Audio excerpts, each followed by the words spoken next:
Então, vamos começar. Como eu falei na aula de hoje, vamos tratar do conteúdo de continuidade. Deixa eu pegar aqui o material.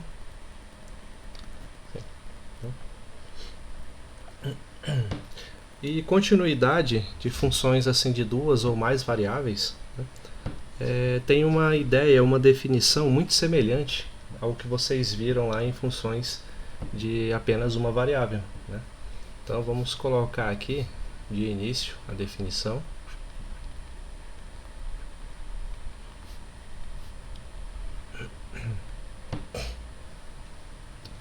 Então vamos considerar aqui uma função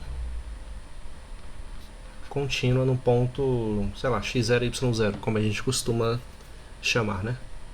Uma função f de x, y é contínua. Opa.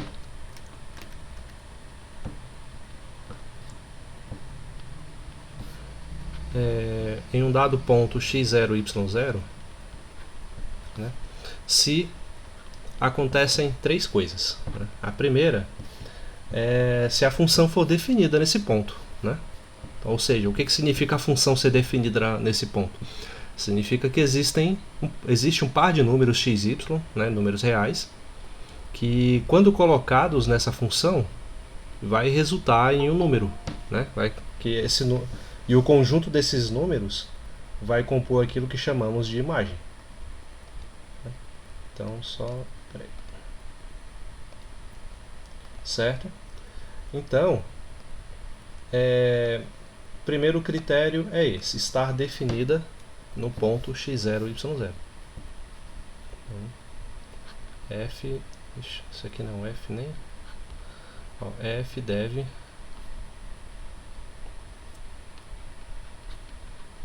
estar definida em x0 e y0, assim como acontece com as funções de uma variável apenas, né? A segunda condição é que o limite da função nesse ponto que a gente considerar exista, né? Ele tem que existir, ou seja, o limite da função f de x, y, quando ambos, né, x e y, tendem a esse ponto x0 e y0, existe. Né?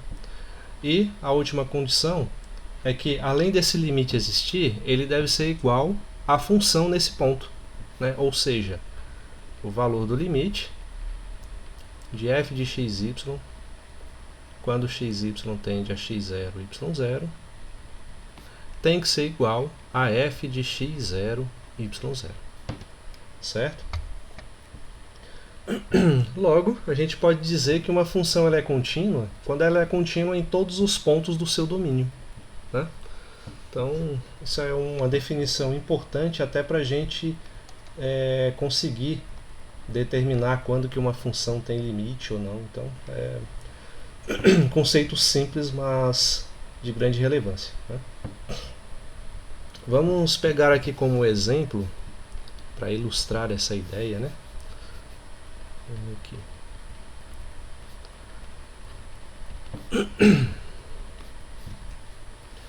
Vou pegar uma função definida da seguinte forma: f de xy igual a fazer assim,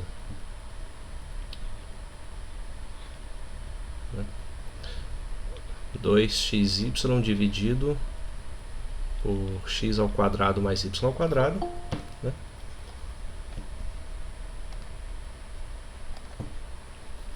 Onde todos os pontos dela pode ser qualquer número, exceto 0, né? Ou seja, a origem do gráfico, né?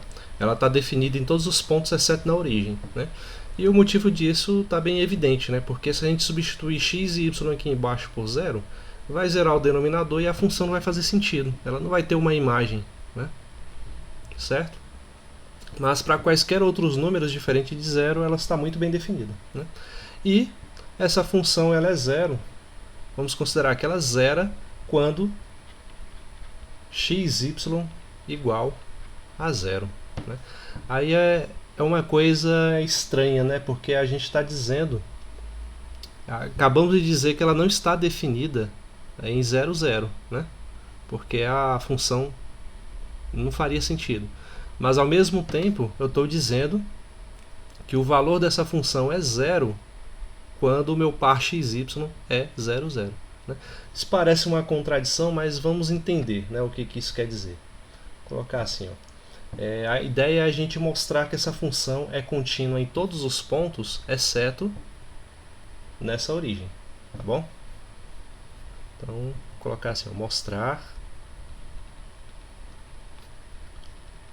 que f de xy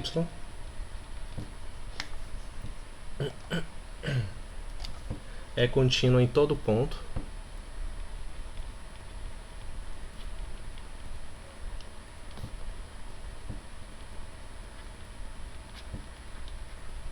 todos os pontos,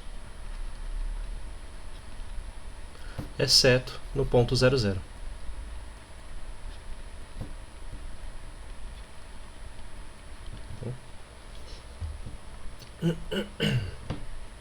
Então, como que a gente vai fazer isso? Se a gente não pode substituir, né, direto aqui o 0, 0 e simplesmente porque dá uma indeterminação,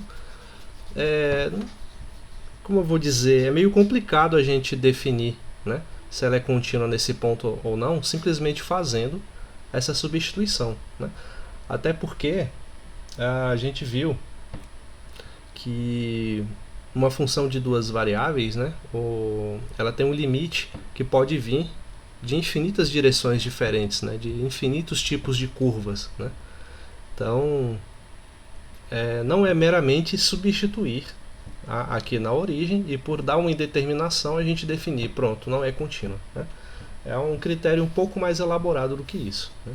Vamos fazer aqui a solução.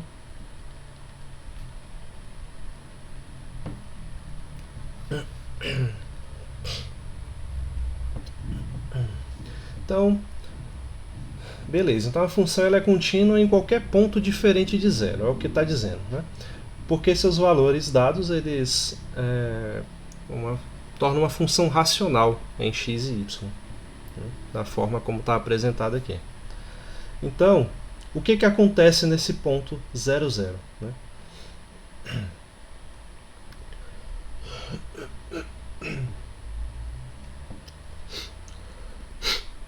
Primeiro, a forma como eu construí essa função, né, vocês vão ver isso com uma certa frequência em livros que tratam desse assunto de limite, é que a gente determina o domínio, né, e a imagem de uma função por intervalos, né?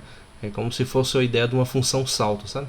Você tem num gráfico assim, aí você tem uma função que vem até aqui e depois ela continua em outro sentido. Aí, nesse lapso aqui, né, é onde a gente diz que ocorre o salto da função. Tá? Então, a ideia desse tipo de função é fazer esse tipo de ilustração geométrica. Né? Mas, a função do jeito que ela está definida aqui, apesar de uma substituição imediata não nos dar um valor para a imagem, a função está definida para o ponto 0, 0, dizendo que ela é zero nesse ponto. Né? Então, o que a gente precisa fazer então para mostrar que ela é contínua em todos os outros pontos, exceto nessa origem? Né? A gente vai fazer assim. A gente vai utilizar a chamada ideia da reta furada. Tá? Nessa ideia, que os livros geralmente chamam de reta furada, a gente faz esse tipo de ilustração assim, ó. E como eu mostrei para vocês na aula anterior, a gente pode escolher de qual caminho, né, a gente vai seguir para poder obter o limite da função. Né? Aí eu mostrei como que acontece quando a gente vem sobre o eixo das abscissas, né, pela direita ou pela esquerda, das ordenadas pela direita ou pela esquerda, mas também por retas ou outros tipos de curva. Né? Essa ideia, essa estratégia chamada de reta furada, a gente pega várias e várias retas passando pela origem. Né? Vamos fazer aqui, ó. essa reta daqui, pode ser essa outra reta aqui também. Ixi, aqui não vai. Pode ser também essa reta,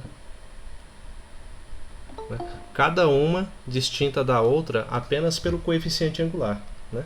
Mas todas elas passando pela origem, né? Deixa eu fazer mais algumas aqui. Só mais essa que tá bom. Aqui e aqui para fechar legal. Pronto. Opa.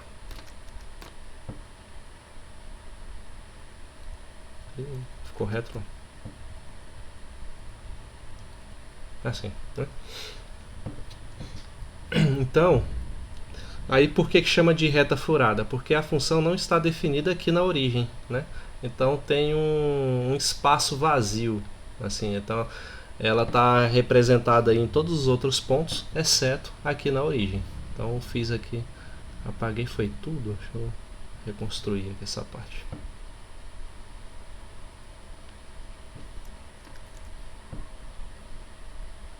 Assim, né? Então, todo esse conjunto de reta aqui, como eu falo, está variando apenas pelo coeficiente angular. Então, todas elas, a gente pode dizer que tem uma equação geral, né, já que são retas, da forma assim, ó, kx. Né? Por que kx? Ó? Porque se k for igual a 1, eu vou ter essa reta bem aqui, ó, para k igual a 1. Como é que é a equação da reta por k igual a 1? Ela passa pela origem, né? E todo valor de x vai corresponder a um valor de y. Né? Aí, se eu aumentar o valor de k, eu vou obtendo retas cada vez mais inclinadas. Né? Entenderam? Então, essa é a ideia de todas essas curvas aqui poderem ser representadas por uma equação geral desse tipo kx. Então, para eu não ficar testando para retas específicas, eu pego logo uma reta geral, né, que passa pela origem, porém não, onde o gráfico em si da nossa função não esteja definida nessa origem, certo? Então, vamos fazer assim, ó, a função f de xy, considerando aqui, é claro, que o y é igual a mx, m não, vou usar o k, já comecei com k, né? Vai ser igual a 2xy sobre x ao quadrado mais y ao quadrado. Né? Aí aqui a gente vai substituir, onde tem o y, vamos colocar kx. Aí a função vai ficar assim, ó, f vai depender apenas de y, desculpe, apenas de x, né? Ó, x e kx, onde tem y eu coloquei x. Vai ficar como 2x vezes kx dividido por x ao quadrado mais kx ao quadrado. Né? Vou fazer aqui no canto. Aí a função f de x, kx, vai ser igual a 2kx ao quadrado, né?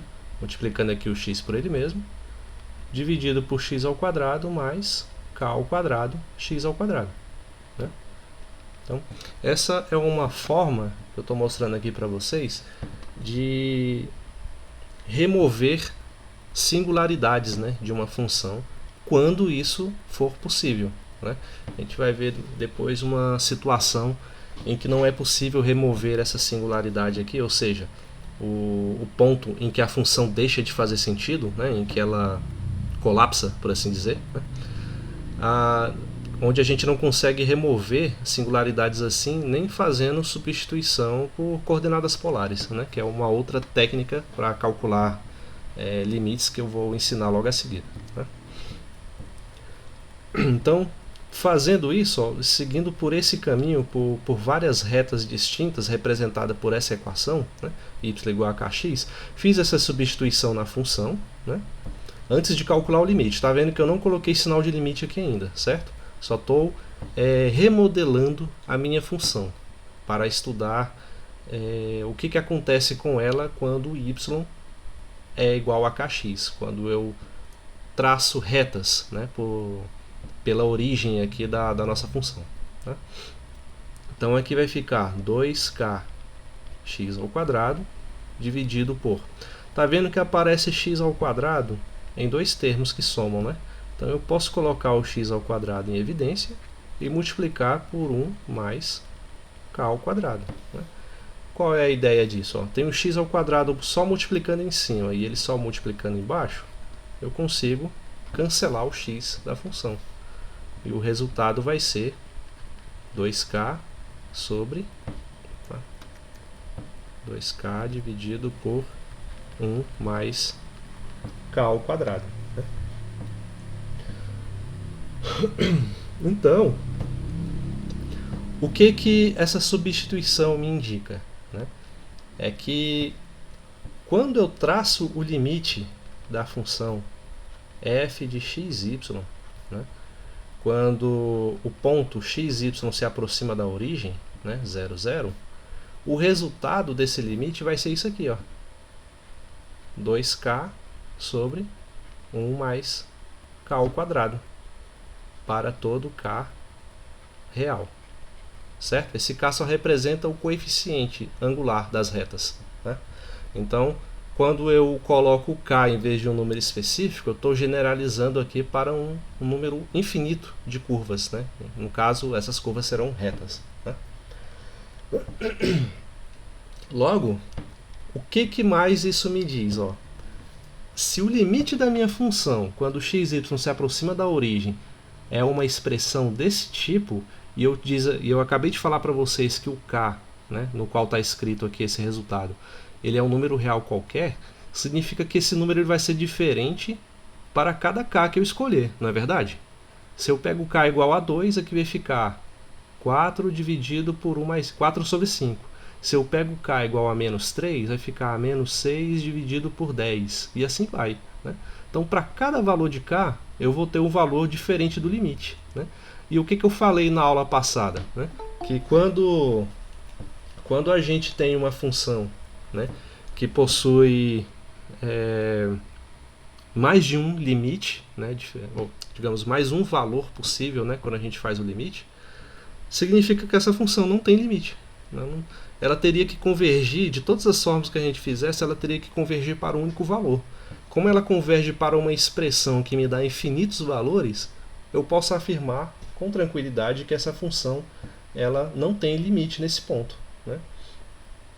E, como ela não tem limite nesse ponto, o critério de continuidade que eu coloquei acima diz o quê? Ó, o limite deve existir, a gente provou que existe. Né? Beleza, o limite existe. Ela deve ser definida em x0 e y0? De fato, ó, ela está definida na origem. Está definida aqui, quando a gente faz esse tipo de substituição, né, ela fica definida na origem. Agora, ela falhou no terceiro teste. O limite de f de x, y, quando xy tende a 0, 0, deveria dar um só valor, deveria dar 0 no caso aqui específico, f de 0, né, para ser mais exato. Mas a gente viu que o resultado dessa função, quando as entradas x e y são nulas, é essa expressão geral aqui, que nos permite ter infinitos valores diferentes para o limite. Então, a continuidade foi quebrada aqui na nossa terceira característica, né, para poder definir a função como contínua. Ok? Só por causa disso aqui. Né? Então, só para ficar mais claro novamente, ó, do jeito que eu fiz aqui, só prova que o limite existe. Né? Só que além de existir, ele não é apenas um, são infinitos, já que k pode ser qualquer número real. Só para deixar claro isso, certo? Então, e justamente por não ter a unicidade do limite, é que essa função não tem um limite. Né? Então, vamos colocar aqui, ó. Vamos escrever em resumo isso que eu falei. Né? Esse limite, ele muda com o valor de m. Tá? Vamos falar assim, varia de acordo com m.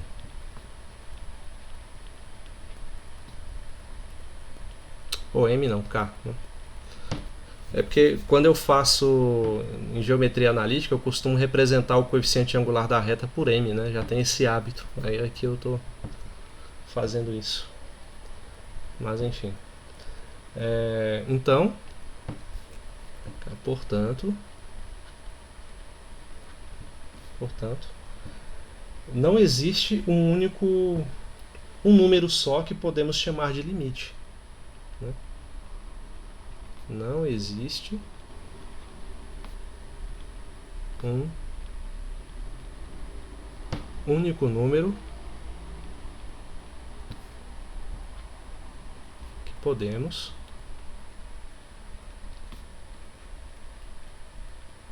chamar de limite da função, né, de f, né, quando esse ponto xy se aproxima da origem. Vou colocar 0, 0, tá? Que é a origem do eixo coordenado. Certo? Logo, se o limite não existe, né, se ele não é único, né, nesse caso, dizer que o limite existe é dizer que ele é único, tá, gente? Então, só para ficar claro. Logo, a função não é contínua, porque esse terceiro critério não está sendo respeitado, tá? Então, portanto, f de xy não é contínua.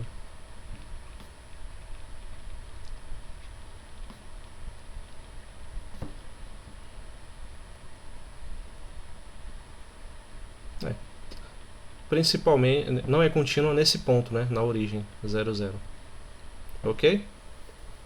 Sei que pareceu meio complicado, né? Parece que a gente deu uma volta desnecessária e tudo, mas eu queria dar um argumento formal, né, para dizer que essa função aqui, apesar de estar sendo definida dessa maneira, né, olha só como ela está sendo definida, né, ela se anula na origem, né, apesar de isso aparentemente não fazer sentido para a gente. Então, como é que eu fiz para poder mostrar que mesmo ela se anulando na origem, como diz no enunciado do problema, né, que mesmo assim ela não é contínua na origem. Para a gente provar que ela não é contínua na origem, basta provar que ela não satisfaz algum desses três critérios aqui, né? Só isso. Aí a gente vai... Qual é a estratégia que normalmente é utilizada? Esse aqui não é o gráfico, tá, dessa função. Isso aqui é o gráfico os vários gráficos possíveis, né, de caminhos que a gente pode adotar para se aproximar da origem, né, tendo essa função aqui como o nosso objetivo de estudo, certo? O gráfico dessa função é um negócio meio complicado. Vou até fazer ele no Gnuplot depois para ver como é. Não consigo nem visualizar esse negócio, né? Então, aqui eu peguei infinitas retas diferentes, né, todas elas passando pela origem, né? Esse negócio de passar pela origem foi proposital, por quê? Porque eu quero estudar o que acontece com essa função na origem, tá? É por isso que eu estabeleci essa condição inicial, certo? Então eu quero provar que a função é contínua, que essa função aqui ela é contínua em todos os pontos, exceto na origem. Aí, como eu disse lá no início, para quem chegou aí agora, a estratégia que a gente utiliza é fazer esse gráfico das retas furadas, como se diz, né? Furadas por quê? Porque elas estão também definidas em todos os pontos, exceto aqui na origem. Por isso que eu apaguei elas aqui, ó, no começo, tá? Então vamos fazer isso, ó. Vamos pegar esse conjunto de retas y igual a kx, né? E vou fazer essa aqui, y igual a kx define cada uma dessas retas possíveis aqui, certo? Onde o k é o coeficiente angular, né? É bom deixar bem claro que k é um número real qualquer, né? Eu anotei lá embaixo, mas é bom colocar aqui no início, né? Então vamos pegar aqui a nossa função e tentar estudar o que acontece com ela quando eu substituo o y por kx. Aí eu fiz aqui essas manipulações e cheguei nesse resultado, 2k sobre 1 mais k ao quadrado, né? Significa então que você está vendo aqui que o resultado ele não depende nem de x nem de y, né? Está dependendo só do coeficiente angular, de um valor real. Né? Significa então que quando eu faço o limite dessa função, né, com as variáveis x e y tendendo a zero, o resultado necessariamente vai ser esse, né? 2k sobre 1 mais k ao quadrado. Né? Então, como eu já disse, só para reiterar, como a função agora, esse valor está dependendo só de k, e k pode ser qualquer número real, eu tenho infinitos valores possíveis aqui, já que existem infinitos números reais. Né? Logo, se eu tenho infinitos valores aqui para o limite, bastaria ter 2 diferentes para que a gente possa afirmar que o limite não existe, né? Nesse ponto. Aí, ó, aí quebra a terceira condição, então. A gente comparando com as condições de continuidade, o limite ele deveria ser único, né? Quando xy tende a x0 e y0, o valor do limite deveria ser a função nesse ponto, x0 e y0. Ou seja, se xy tender a 0, 0, a origem, como é o nosso exemplo, o resultado do limite, para que ela fosse considerada contínua, deveria ser f de 0, 0. Né? Então a gente só provou que ela não está definida nesse ponto, e que, pois não existe um único limite que a gente pode ter, um valor único só, né, para a função quando ela se aproxima da origem, independente do caminho. Né. Logo, a função não é contínua na origem. Né. Esse é o argumento formal, né, para a gente poder dizer que a função ela não é contínua nesse ponto. Certo? Então, vou mostrar aqui para vocês agora. Calma aí rapidinho, deixa eu mudar aqui a cor.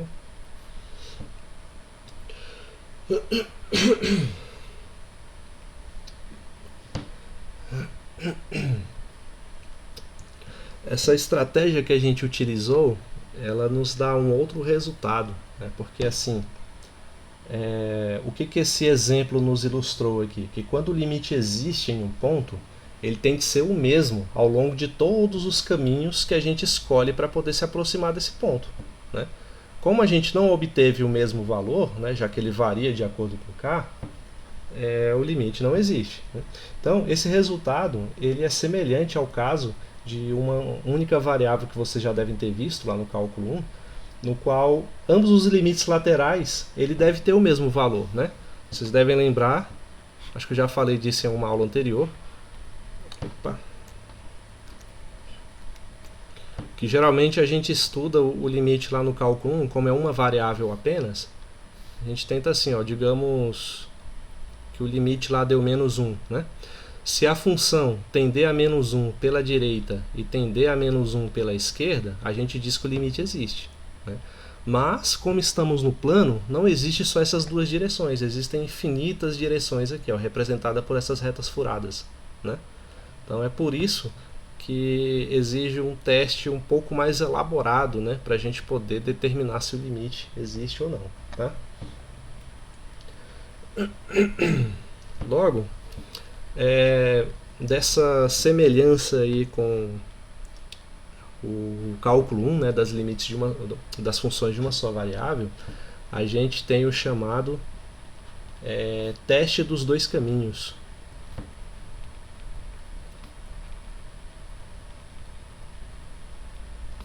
Para a não existência dos limites.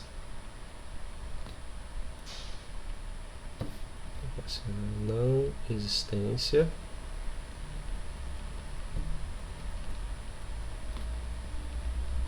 dos limites. Não, de um limite só. Assim.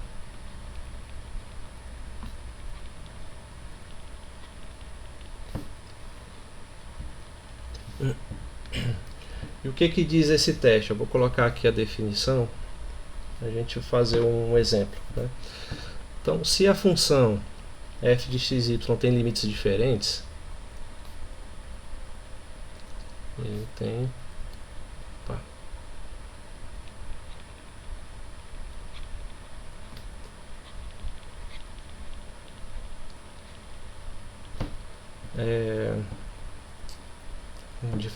diferentes ao longo de dois caminhos distintos,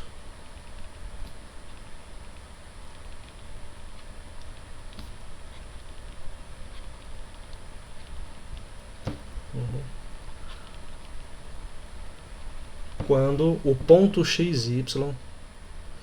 se aproxima, né, desse ponto, vou chamar de x0, y0.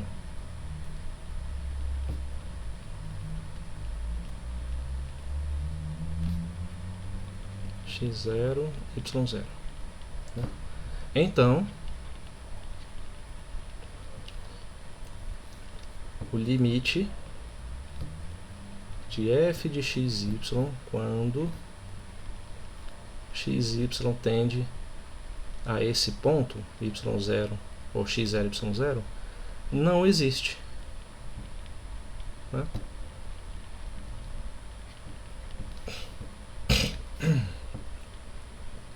Vejam que no nosso resultado a gente utilizou até uma ideia bem mais forte, né? Porque aqui está falando que basta eu pegar dois caminhos e os limites diferirem, já é suficiente para dizer que o limite não existe. Aqui nós mostramos por infinitos caminhos diferentes, né? Que vai variar apenas com o valor de k. Então a gente mostrou uma coisa bem mais forte, mas o resultado em si, essa ideia que eu falei aqui para vocês, não precisa ser sempre por infinitos caminhos, por dois já é suficiente. Né? O negócio é a gente escolher dois caminhos, né, convenientes que vão dar resultados de limites diferentes, né? Porque se a gente escolhe de forma aleatória e esses dois caminhos que a gente escolheu resultam no mesmo limite, só que existe algum terceiro caminho que a gente não testou que dá um limite diferente, né? Aí já vai complicar para os nossos resultados, certo? Então, vamos ver aqui um exemplo, né? Parecido com aquele dali, ó. Vamos mostrar aqui essa função, colocar aqui um exemplo.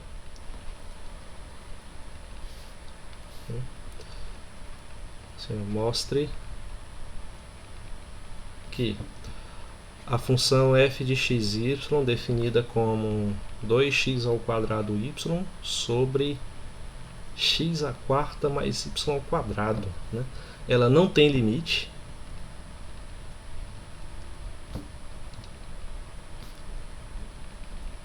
Quando a função se aproxima da origem. Quando esse ponto aqui tende à origem, tá? Se aproxima da origem. Então, como que a gente pode fazer, né? As manipulações aqui, como eu vou dizer, nesse exemplo, né? Pegar esse exemplo aqui como uma ilustração, né? Eu escolhi aproximar por retas por ser mais conveniente, ó, porque a minha ideia era obter alguma coisa aqui em função de x, né, onde eu possa substituir aqui no lugar do y, aí eu consiga, como eu vou elevar ao quadrado, eu vou ter a soma de dois termos elevado ao quadrado, eu vou conseguir isolar um deles para eliminar com alguma coisa de cima, sabe? Então, a ideia de qual curva escolher para poder fazer a aproximação, ela vem bem da estrutura do problema, né? Então veja que no nosso exemplo eu tenho x à quarta mais y ao quadrado, né? Se eu fizer a substituição aqui, ó, de y igual a kx, né? Olha o que vai acontecer. Aqui eu vou ter um x multiplicando, aí vai ter x ao cubo, né? E aqui eu vou ter x à quarta mais k ao quadrado, x ao quadrado. Aí vou botar o x ao quadrado em evidência e não vai me ajudar a eliminar o x. Né? Então tem que ser pensado em outra curva. A gente pode fazer assim, pode escolher aproximar não por retas, mas por parábolas, né? Ou seja, vou colocar aqui a solução, né? Fazer assim, ó, seja y igual a kx ao quadrado, né? São parábolas aqui onde esse valor de k vai determinar não só a orientação da concavidade da parábola, como também a distância entre os braços da parábola, né? Quanto maior o valor de k, mais aberta ela fica, assim, né? Então, ou é mais fechada? Não, acho que é mais aberta mesmo. Quanto maior o valor de x, né, mais aberta ela fica. Então, para x diferente de zero, né? já que eu quero estudar essa função aqui quando o ponto se aproxima da origem, né? Então, se aproxima porque assim, do jeito que ela está aqui não tem como, né, eu definir a função. Simplesmente substituindo por 0, 0 vai dar uma indeterminação, né? Então a gente precisa fazer alguma manipulação para ver se o limite existe, né, com essa manipulação. Então, igual na forma como vocês faziam lá no cálculo 1, para poder colocar a função de uma forma que seja mais compreensível. Aí você vê que uma função que aparentemente não tinha limite, na verdade tinha, entendeu? Então é assim. Porque pode ser estranho, né? Mas vocês devem lembrar que, apesar de uma função não estar definida em um determinado ponto, ela pode ter o limite nesse ponto, né? É esquisito? Parece estranho, parece contraintuitivo. Mas, matematicamente falando, não tem nenhum problema com isso, né? Então, vamos fazer a substituição da função usando essas parábolas aqui, ó. Tá? Então, vou pegar aqui a nossa função f de x, y, onde o valor de y eu vou colocar kx ao quadrado, né? Como é que vai ficar? 2x ao quadrado vezes, no lugar do y, kx ao quadrado, né, dividido por x à quarta, mais, no lugar do y, kx ao quadrado, né, já que o y está sendo elevado ao quadrado. Assim ficamos com 2kx à quarta, né, já que potência de termos assim de mesma base, a gente conserva a base e somos expoentes, dividido por x à quarta somado com k ao quadrado x à quarta, né? Resultado disso, 2k x à quarta dividido por, aqui eu novamente vamos colocar o x à quarta em evidência, né, multiplicado por 1 mais k ao quadrado. Então, eis a grande vantagem de aproximar da origem não por retas, mas por parábolas, né? Nesse caso específico, pela razão que eu já mencionei, né? Porque assim a gente consegue eliminar o termo x, né? Olha aqui, x à quarta multiplicando em cima e multiplicando embaixo, eu consigo cancelar. Aí o resultado então da função f de xy seria 2k sobre 1 mais k ao quadrado. Uma função que não depende nem de x nem de y, né? Vai depender só do número real que você escolher, ou seja, para o número k real, né? Novamente, temos a mesma situação do problema anterior. Esse limite varia de acordo com k, né? Olha aqui, para cada valor de k que eu escolher, eu vou ter um valor diferente, né, de limite. Deixa eu só formalizar aqui, ó, essa parte, porque eu, depois que fiz essa análise da função, né, com a substituição,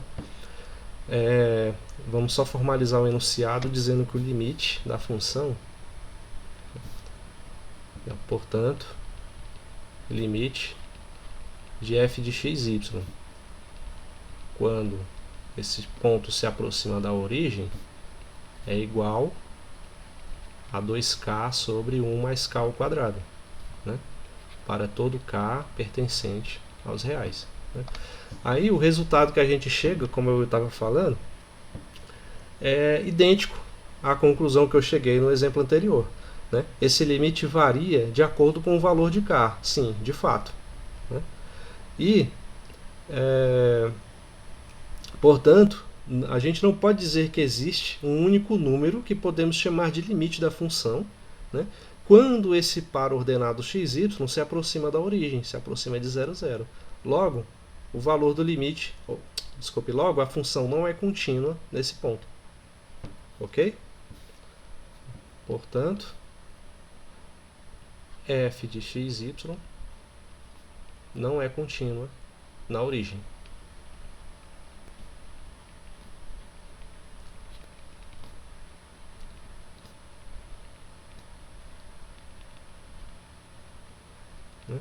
Então, mais uma vez, gente, como é que você vai usar esse argumento para um problema qualquer, né?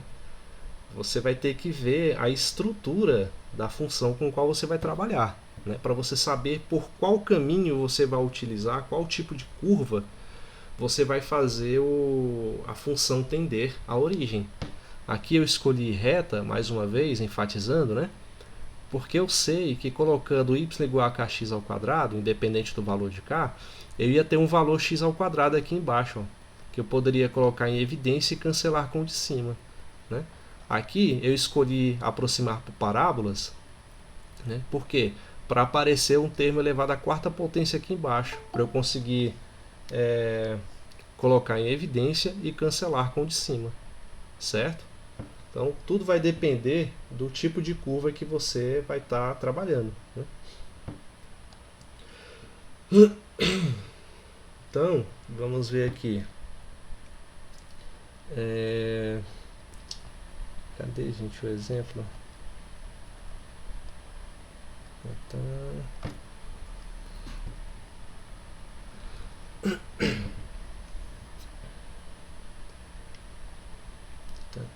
Sim, sim. Agora eu vou mostrar para vocês como é que funciona, né? Estudando assim o limite de funções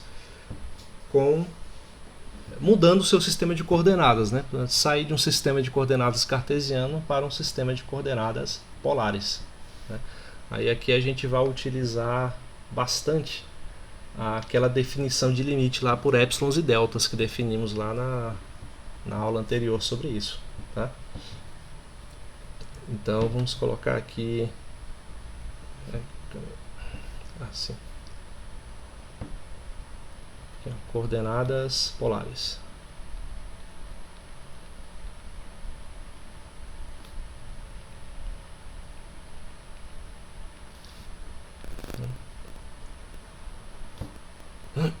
Todo mundo aí lembra de coordenadas polares? Ou não?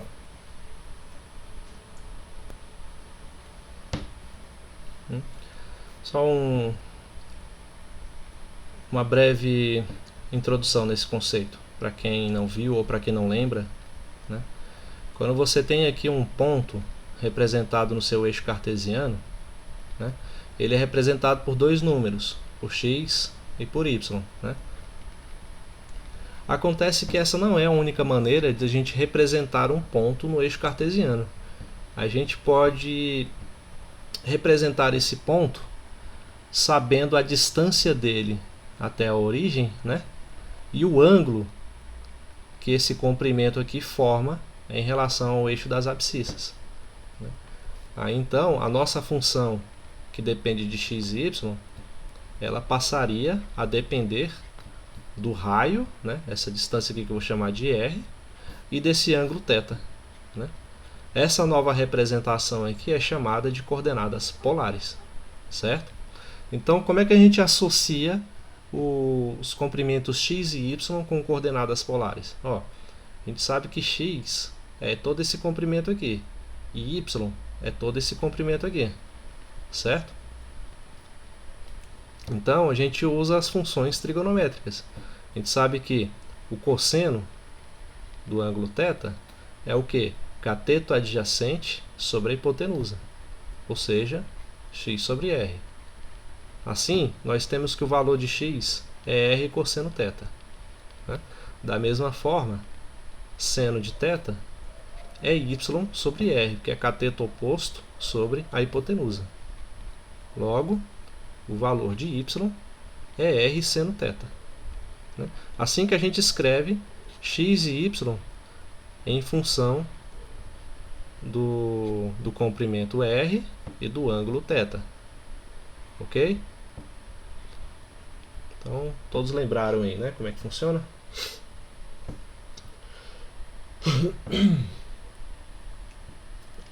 Vamos fazer o seguinte, ó.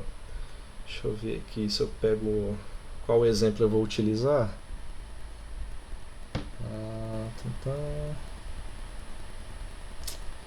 Não, antes de passar para o exemplo, eu vou colocar umas considerações, né? Como eu falei, a gente vai utilizar aquela definição de limite por épsilons e deltas, né? Então, a gente faz assim, ó, para todo epsilon maior do que zero, né, a gente sabe que existe um valor de delta também maior do que zero, tal que para todo r e θ temos, né, eu vou colocar limite f de xy quando esse ponto se aproxima da origem é igual ao limite do f de r e θ, né? Porque eu só fiz uma mudança de coordenadas. Então, se o limite existir para um sistema de coordenadas, tem que existir para o outro também. É por isso que a gente pode fazer essa transformação. Isso quando o raio tende a zero, né? É igual ao mesmo valor L, como eu falei, se L existir. Tá? Então, por que essa transformação ela é interessante? Porque alguns tipos de funções é bastante intratável a gente abordar com um sistema de coordenadas cartesianos. Quando a gente faz uma substituição por coordenadas polares, as coisas parecem que ficam mais visíveis. Só que o oposto também é verdadeiro, viu, gente? Há casos em que quando você faz a transformação para coordenadas polares, é que o negócio fica realmente difícil, né? Aí fica aquela dúvida, mas quando que eu vou usar um, quando que eu vou usar o outro? Cara, não tem uma regra, né, dizendo quando que você vai usar um e quando que usar o outro. É da sua experiência mesmo, de você ir praticando tudo para reconhecer certos padrões e saber, assim de cara, olhando para uma função, com qual sistema você vai trabalhar, né? Porque eu não vou abordar aqui, mas tem outros sistemas também, por exemplo, de coordenadas cilíndricas ou esféricas, né? Que o negócio complica um pouco, mas em alguns casos ajuda, principalmente quando se trata de funções de 3 ou mais variáveis, tá? Mas a gente não vai abordar tanto isso não, é conta pra caramba, né? Então, vamos pegar aqui um exemplo.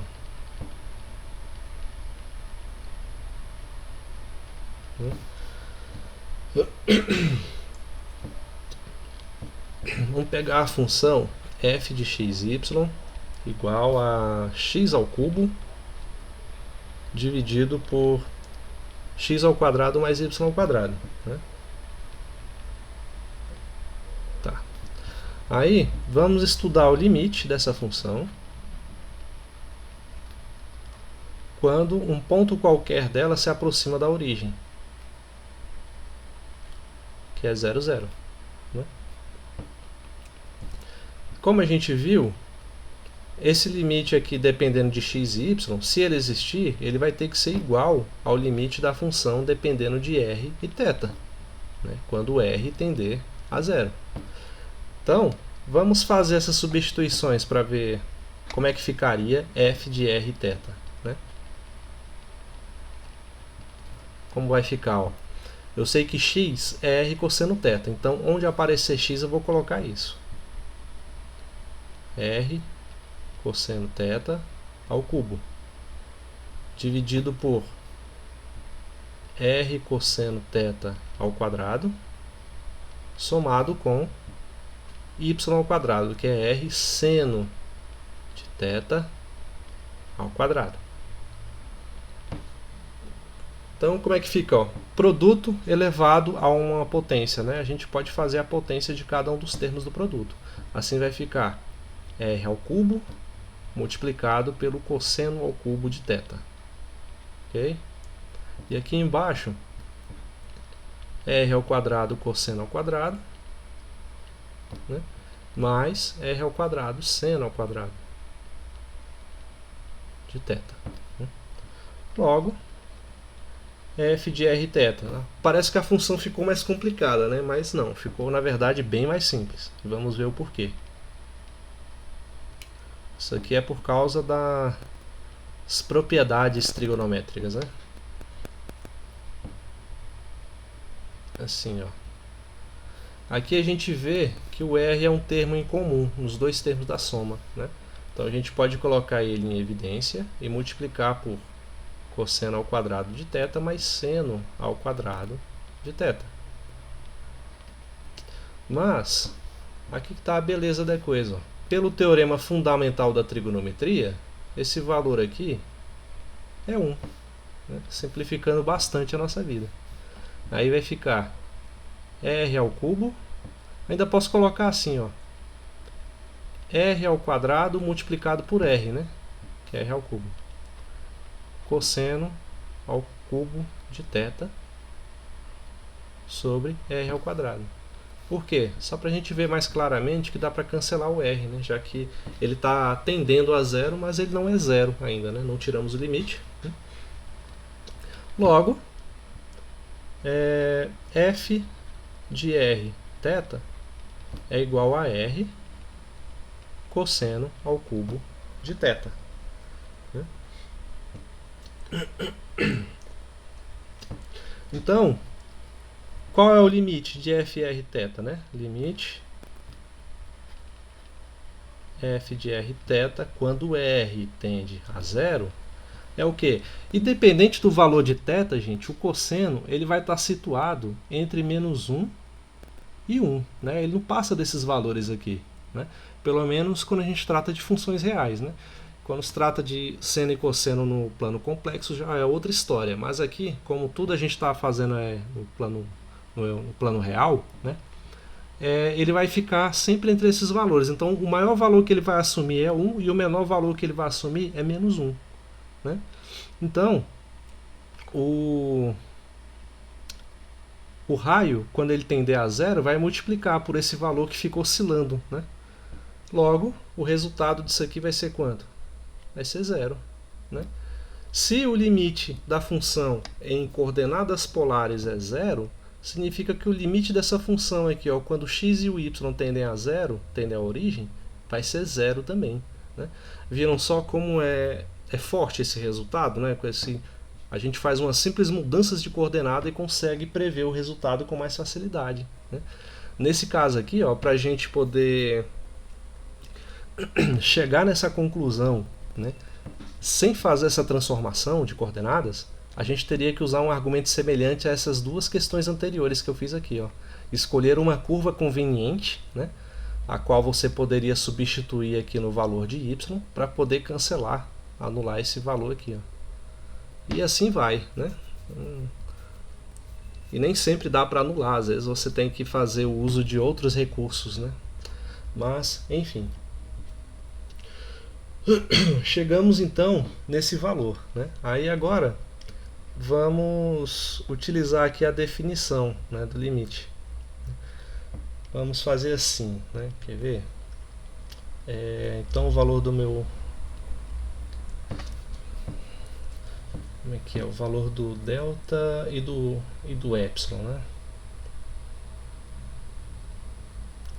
Tá, vou fazer assim, ó. Vamos mostrar...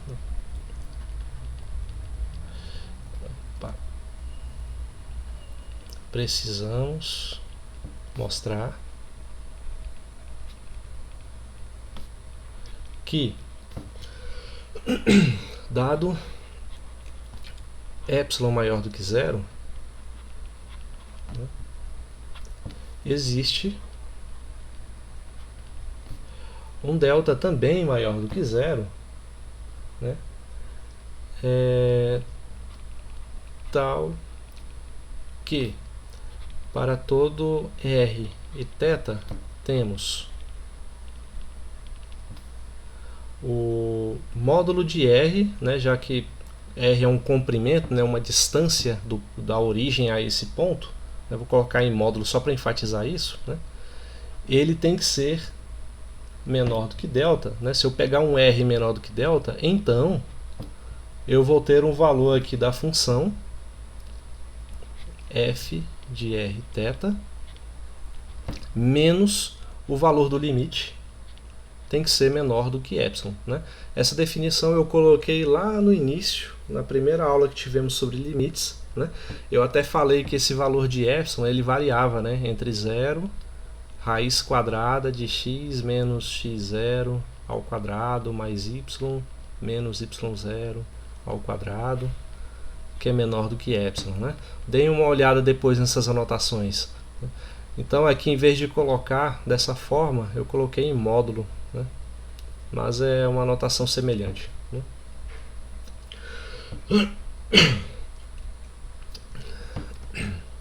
Então, primeiro, quem é f de rθ? A gente chegou que f de rθ é r cosseno ao cubo de θ. Então vou colocar isso aqui, ó. Vou estudar aqui esse valor.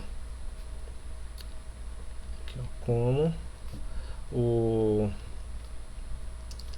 f de rθ é r cosseno ao cubo de θ menos, qual é o valor do limite? O valor do limite é 0, né?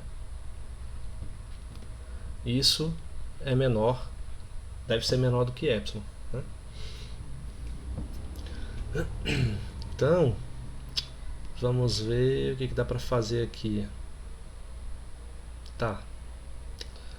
Tem uma desigualdade, não sei se vocês já viram em algum momento, que é a de Cauchy e Schwarz, se eu não me engano é assim que se chama, né?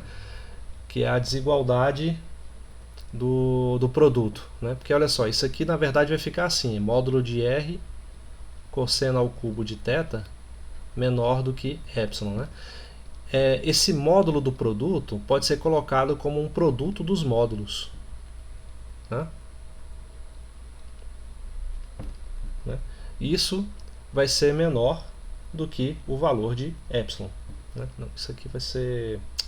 Não, antes disso, né? O produto dos módulos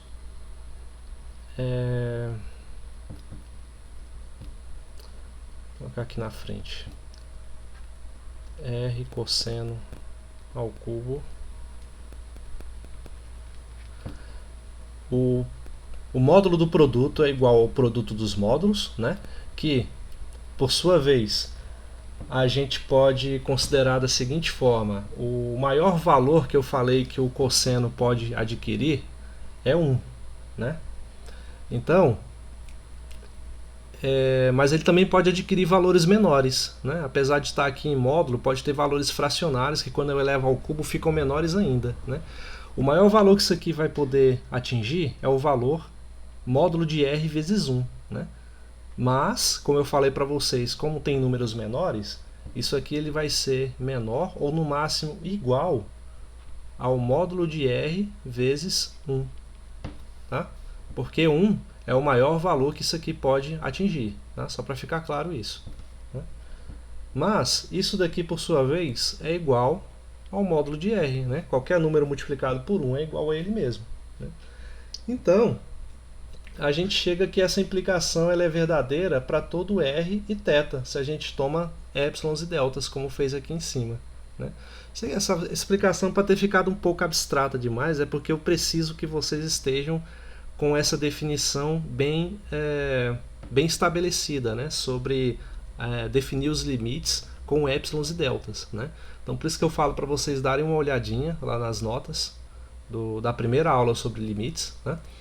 E tentem comparar com esse caso aqui para vocês entenderem o passo a passo do que eu estou fazendo, tá? Caso ainda reste alguma dúvida, certo?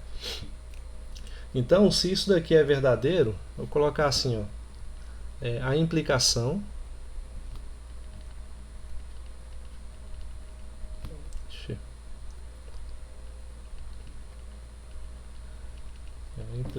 é verdadeira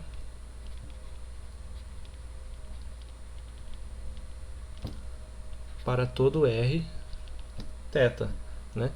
Se tomamos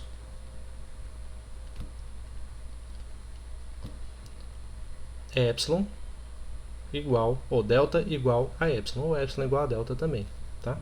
Então, isso daqui ela é verdadeiro se a gente toma que o epsilon e o delta são iguais, né? Afinal de contas, a gente partiu aqui da definição do epsilon, né, utilizando agora a função em termos de r e θ, e chegamos aqui que apenas no módulo do raio, né? Como o raio ele está relacionado ao delta, a gente pode fazer essa afirmação que fizemos aqui, ó. Delta igual a epsilon, né? Sei que é meio... Esse exemplo não foi tão bom assim para poder explicar essa parte, mas Bom, vou esperar vocês tentarem compreender, né? Caso não tenham entendido ainda, a gente vai explorando esses conceitos à medida que formos fazendo exercícios, tá? Então, assim, significa então que se eu pegar a minha função original, como ela era, bem aqui, ó, x ao cubo sobre x ao quadrado. Não.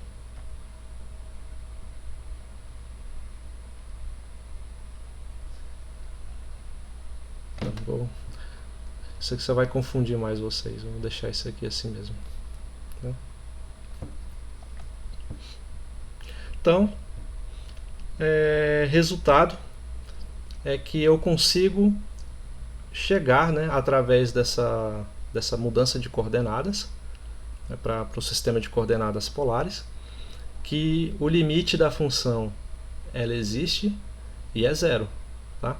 Quando qualquer par ordenado dela, x, y, se aproxima da origem, certo? Então é uma outra maneira de mostrar que o limite existe nesse ponto utilizando coordenadas polares, ok?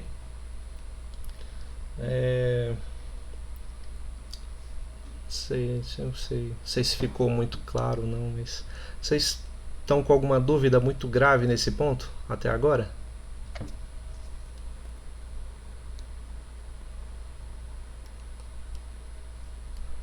Não? Mais ou menos, mas... É meio... Eu sei que é meio nebuloso mesmo essa parte, mas eu preciso que vocês voltem lá naquela definição de limite por épsilons e deltas e tentem entender o passo a passo do que eu fiz aqui, né? Que era importante vocês terem isso bem estabelecido, principalmente nesse ponto aqui, ó. Quando eu pego o módulo de R menor do que delta, isso aqui foi eu que estabeleci, né? Isso implica que existe um delta onde a função menos o módulo da função menos o limite é sempre menor do que esse delta, né?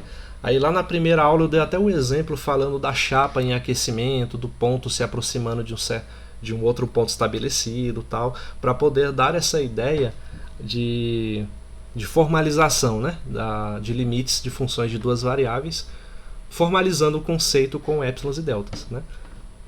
Então eu usei muito aquilo, né, só que dessa forma, né?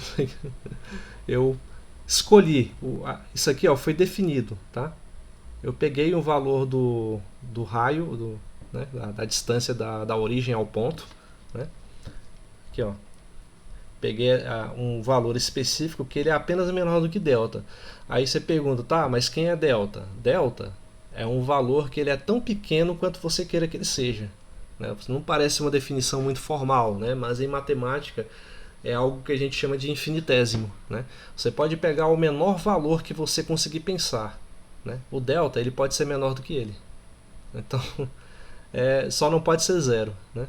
Mas sempre há um valor que é maior do que zero e ainda assim é menor do que qualquer valor que você venha a pensar, né? Então é interessante, né, essa ideia do infinito, do infinitamente pequeno, né? Então, em matemática, para a gente não trabalhar com esse conceito assim de forma tão leviana, né, dizer é um infinitésimo, algo infinitamente pequeno, que parece difícil, parece pouco formal, né? Utilizou-se, foi formalizado no século XIX essa definição de limites por épsilons e deltas, né? Aí que ajudou a gente a algebrizar, né, a ideia geométrica de limites, de derivadas, de integral e por aí vai, né? Então, esse valor eu estabeleci que ele é menor do que delta, né? E se ele é menor do que delta, eu preciso encontrar um valor aqui da função. Fique claro, eu estabeleci um valor do raio, né? A minha função depende do raio e do θ também, né? Mas depende do raio, né? Então, se eu tenho um valor de delta um valor de R menor do que delta, para que o limite exista, eu preciso que a função menos o valor para que o limite exista, que a função seja contínua, o módulo do valor da função, né, menos o limite dela tem que ser menor do que um épsilon. E esse épsilon também é outro infinitésimo, só que lá na imagem da função, né? É por isso que aqui eu só estou colocando os módulos, que é para poder ficar claro que eu estou trabalhando com números positivos, né? Não perde em generalidade se forem números negativos, mas só complica ainda mais as coisas, né? Então é de praxe a gente utilizar módulos aqui só para enfatizar a ideia de que estamos trabalhando apenas com números positivos, tá? Delta e epsilon são números tão pequenos quanto a gente queira que sejam, mas ainda assim são positivos, certo? Então eu preciso fazer todo um arranjo teórico aqui para poder mostrar que uma coisa implica na outra, né? E foi o que eu demonstrei aqui, tá? Eu vou ver se vocês conseguem pegar essas anotações e comparar com a da primeira aula de limites para ver se vocês conseguem visualizar, talvez geometricamente, se for possível, né? Então, através de um desenho ou algo assim, essa representação algébrica que eu fiz aqui, tá? Isso é importante para você ter bem claro, de forma mais sólida, esse conceito, tá bom? Então, tem alguma dúvida até agora, gente, sobre alguma parte da continuidade, sobre Isso era o que era pra gente ter tratado na aula anterior, mas acabou não dando tempo, né? Para quem chegou depois, tá? Só enfatizando que eu já deixei a segunda lista de exercícios lá no Classroom, né? E a data de entrega dela, não se preocupem, é só lá em janeiro. Agora eu não lembro se eu coloquei, foi dia 13 ou 14 de janeiro, né? Que a lista tem 3 páginas e aborda várias questões envolvendo limites, continuidade e derivadas parciais, né? Que vai ser o nosso próximo conteúdo. Foi dia 13, né? Então. Beleza, então. Bom, pessoal, então por hoje a gente vai ficando por aqui, então. Vou disponibilizar a aula daqui a pouco para vocês, né? Assim que a internet der uma melhorada, né?